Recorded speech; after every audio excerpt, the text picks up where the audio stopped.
Hello student, today we are going to learn the remaining part of The Rising of the Moon, written by Lady Gregory. The Rising of the Moon, the story begins at the Irish harbour.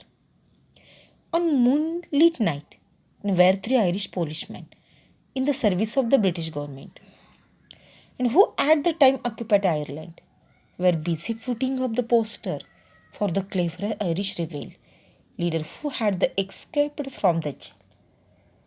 तर ही story होती rising of the moon. तर या ठिकाणी page number 139वर आली होती.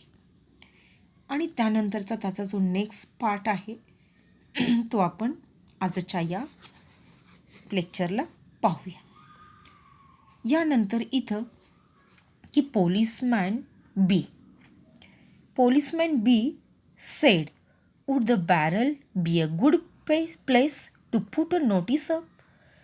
तर या rising of the मूनमध्ये sergeant and Irish man miss ragged man and with the two officer police B police X.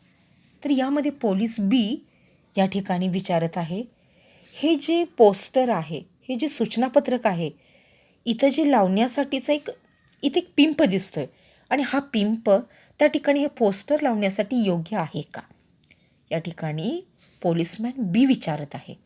तर त्यानंतर त्यावर सार्जंटचं उत्तर, sergeant said it might you can put it here. आणि त्यानंतर सार्जंट त्यावर उत्तर देतो, ठीक आहे, आणि त्यावर तू किंवा तुम्ही त्या ठिकाणी लावू शकता. दे पेस्ट द नोटीस अप. आणि त्या ठिकाणी तो त्या ज्या धक्क्यावरच त्या ठिकाणी एक पिंप आहे आणि त्या पिंपावर की ते पोस्टर सूचनापत्रक ते पेस्टनं ते नोटीस त्यावर चिटकवतात. त्यानंतर सार्जंट सेड रीडिंग इट, म्हणजे सार्जंट त्या ठिकाणी ते सूचनापत्रक वाचतात. Dark hair, dark eyes, smooth face, height 5 feet 5. There is not much to take hold of in that. It is the pity I had no chance of seeing him before he broke out of the goal. Then they say he is a wonder, that it's he makes all the plans for the whole an organization. There isn't another man in the Ireland would have broken gold and the way he did. He must have some friends among the goalers. तर ह्या ठिकाणी आपल्याला यामध्ये sergeant सांगत आहे, sergeant ह्या ठिकाणी म्हणतात की पत्रक वाचत की त्या रॅग्ड मॅन, त्या आयरिश मॅनचं वर्णन इथं सार्जंट करतात. ते सांगतात की त्या पोस्टरवरचं जे व्यक्ती आहे, डिस्गाइज्ड केलेलं, वेषांतर केलेली आहे, तर त्याचं वर्णन ह्या ठिकाणी करतात. सार्जंट सांगतात की ती व्यक्ती कशी आहे, तर गडद केस आहेत, म्हणजे डार्क गडद केस आहेत. त्यानंतर डार्क असे गडद डोळे आहेत, नितळ चेहरा आहे. त्या व्यक्तीची उंची आहे ती 5'5" आहे. आणि यामधून आपल्याला म्हणजे फार काही समजण्यासारखं नाही, तरी पण ती व्यक्ती आहे ती तुरुंग फोडून किंवा तुरुंगामधून ती फरार किंवा पळून आलेली आहे. तेव्हा या ठिकाणी सार्जंट सांगतात की त्याला याच्या अगोदर कधीही पाहता आलं नाही आहे की सार्जंट एक काय आहे की जेलच्या ठिकाणी एक वर्किंग करत आहे, परंतु त्या कैद्याला, त्या व्यक्तीला कधी पाहिलेलं नाही. आणि त्यावरून इथं सार्जंट सांगतात की लोक म्हणतात तो मनुष्य म्हणजे कसा आहे, एक मिरॅकल आहे. म्हणजे इथं सार्जंटनं ऐकलेलं आहे की त्या व्यक्तीबद्दल किंवा त्या पळून किंवा फरार झालेल्या व्यक्तीबद्दल ती व्यक्ती काय आहे, एक मिरॅकल आहे. म्हणजे ज्या पद्धतीने त्याने तुरुंग फोडणे एवढं सोपं काम नाही आहे किंवा आणि तसं दुसरं कुणीही व्यक्ती करू शकलं नाही, ते काम त्या व्यक्तीनं केलेलं आहे, म्हणजे फरार झालेल्या त्या आयरिश मॅनने किंवा कॅप्टिव्हनं. आणि असा कोणताही माणूस आयर्लंडमध्ये पण सापडणार नाही आहे असे तिथील लोक म्हणतात. आणि ते तुरुंगाच्या अधिकाऱ्यापैकी नक्कीच कुणी तर त्याला सामील किंवा त्या ठिकाणी मदत केली असणार आहे. असं मत ह्या ठिकाणी सार्जंटचं आहे. त्याशिवाय त्या कैद्याला त्या ठिकाणी किंवा त्या ठिकाणाहून किंवा तुरुंगातून पळता येणार नाही. त्यासाठी कुणीतरी त्याला त्या ठिकाणी मदत केलेली आहे. त्यानंतर next policeman B. Policeman B said 100 pounds is little enough for the government to offer for him. आता या ठिकाणी इथं पोलिसमॅन बी सांगतात, ते काय म्हणतात की त्या कैद्याला त्या व्यक्तीला पकडण्यासाठी गव्हर्मेंटनं 100 पाऊंड बक्षीस लावलेलं आहे, की त्यासाठी 100 पाऊंडचं बक्षीस आहे. पण ते सुद्धा काय आहे की त्यासाठी लिटल इनफ, थोडंसंच आहे. कारण कैदी हा साधा सिंपल नाही आहे. त्या कैद्यासाठी ही जी पाऊंड्समध्ये लावलेली रक्कम आहे ही काय आहे, कमी आहे. You may be sure any man in the force that takes him will get the promotion. त्यानंतर या ठिकाणी असं बी पोलिसमॅन या ठिकाणी असं सांगत आहेत की त्या व्यक्तीला कुणीही पकडलं, या पोलीस दलातील कुठल्याही व्यक्तीनं ऑफिसरनं पकडलं तर त्याची बढतीही नक्की आहे. कारण या कैद्याला पकडणं हे सोपं काम त्या ठिकाणी नव्हतं. त्यानंतर इथं आपल्याला सार्जंट सेड, या ठिकाणी सार्जंट या ठिकाणी आपल्याला काय म्हणतात ते पाहूया आपण. I will mind this place my self. I wouldn't wonder at all if he came this way.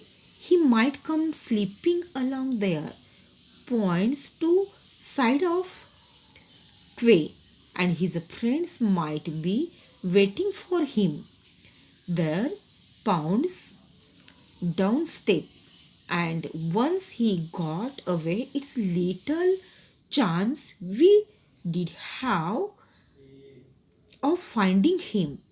It may be under a load, a kelp, he did be in a fishing boat, and not one to help a married man that wants it to the reward.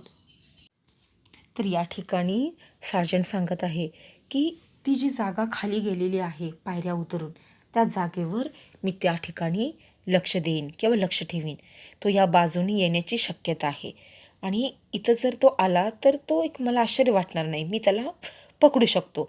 आणि तो इतर ठिकाणी गेलं तर तो त्या धक्क्याच्या बाजूने नजर चुकवून जाण्याचाही त्यामध्ये शक्यता आहे.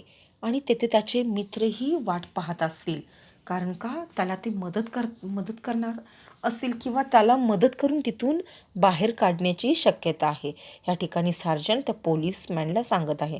आणि त्यानंतर सार्जंट सांगतात की तो आपल्या हातातून जर सुटला गेला किंवा सटकला गेला तर तो आपल्याला पुन्हा सापडणं हे आपल्याला इम्पॉसिबल आहे, किंवा पुन्हा तो मिळणं आपल्यासाठी ते खूप मुश्किल किंवा कठीण काम होणार आहे. कदाचित तो या ठिकाणी जो फिशिंग इथं म्हटलेलं आपल्याला शेवटच्या सेंटेन्समध्ये इथं म्हटलेलं आहे, and once he got away it the little chance we did have of finding him. It may be under the load of kelp and fishing boat, and not one to help a married man that wants it to the reward. आणि ह्या ठिकाणी तो जो मासेमारी करण्यासाठी ज्या होड्या आहेत, छोट्या छोट्या होड्या आहेत, त्यामध्ये जे होडीच्या समुद्रावर ज्या आपण समुद्रामध्ये सुद्धा वाढणाऱ्या ज्या शेवाळ्या आहेत किंवा समुद्रामध्ये वाढणाऱ्या ज्या वनस्पती आहेत, त्याच्या खाली तो लपून जाऊन त्या होडीमध्ये चढून जाऊन तो तिथून पसार होण्याची शक्यता आहे. आणि तो जर एकदा पसार झाला किंवा इथून जो पळून गेला तर तो सांगतो त्याचं जे त्याला लावलेलं जे इनाम आहे, त्याला लावलेलं जे 100 पाऊंड आहेत ते कुणाच्याही कामी येणार नाही किंवा ते कुणालाही या ठिकाणी मिळणार नाही, असे या ठिकाणी सार्जंट त्या पोलीसमॅनना सांगत आहे. त्यानंतर नेक्स्ट रिवॉर्ड मीन्स इथं बक्षीस, रिवॉर्ड्स. त्यानंतर policeman x sed and if we get him itself, nothing but abuse on our head for from the people and maybe from our own relations. तर या ठिकाणी आपल्याला बी पोलीस सांगत आहे आणि आपण जर त्याला पकडले तर आपल्याला लोकांच्या शिव्याशाप खावे लागतील. कदाचित आपल्याबद्दल नातेवाईकांची बोलणी पण आपल्याला खावी लागेल. म्हणजे इथं आपल्याला एक्स पोलीसमॅन काय सांगत आहे, आपण एकतर पकडण्यासाठी सगळी पोलीस फौज इथं तयारीत आहे आणि यावर पोलीस इथं सांगतात की आपण खरंच त्याला पकडलं तर काय होणार आहे, आपल्याला खूप लोक शिव्याशाप देणार आहेत, खूप लोक आपल्याला बोलणार आहेत. कारण ते कैदी आहे, ती काय आहे, आयरिश आहे. ती खूप त्या व्यक्तीनं त्या आयरिश लोकांच्या मनामध्ये खूप मोठे स्थान मिळवलेलं आहे. त्यामुळं आपण जर त्याला पकडलं तर आपल्याला ह्या ठिकाणी त्याचे रिलेटिव्ह असू दे किंवा त्याचे मित्र असू दे किंवा इतर कोणत्याही व्यक्ती आपल्याला पकडल्यानंतर या ठिकाणी कधीही आपल्याला चांगलं म्हणणार नाहीत किंवा त्यांची बोलणीही आपल्याला या ठिकाणी खावी लागणार आहे.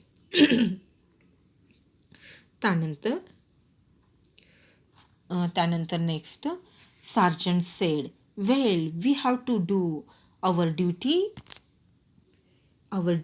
In the force. 1 minute. Sergeant said, well, we have to do our duty in the force. Haven't we? We, the whole country, depending on us to keep law and order. It those that are down would be up, and those that are up would be down. If it wasn't for us, well, hurry on. You have plenty of other places to play card yet, and come back here then to me. You can take the lantern. Don't be too long now. It is very lonesome where with the nothing but the moon. आता इथं आपल्याला गोल शब्दाला तर गोल GOL गोल means इथं jealous. Kelp KELP kelp means a large brown seaweed that typically has long top. आणि lonesome means lonely, alone, without any company. तर last आपल्याला इथं सार्जंट सांगत आहे की या ठिकाणी आपण जर आपल्या ह्या पोलीस दलाचे कर्तव्य पार पाडणे आपल्याला आवश्यक आहे.